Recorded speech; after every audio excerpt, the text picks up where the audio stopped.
आगे की ओर पंजे की ओर जोर लगाओ तो नहीं दिक्कत करोगी। सोल में जोड़ दोगे तो स्लिप करोगी।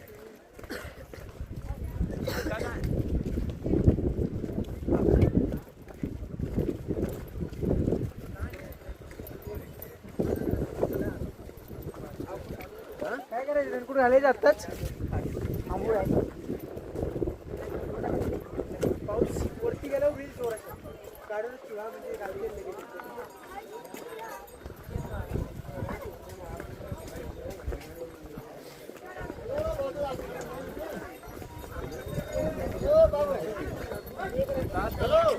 विचारलेलं ना इथं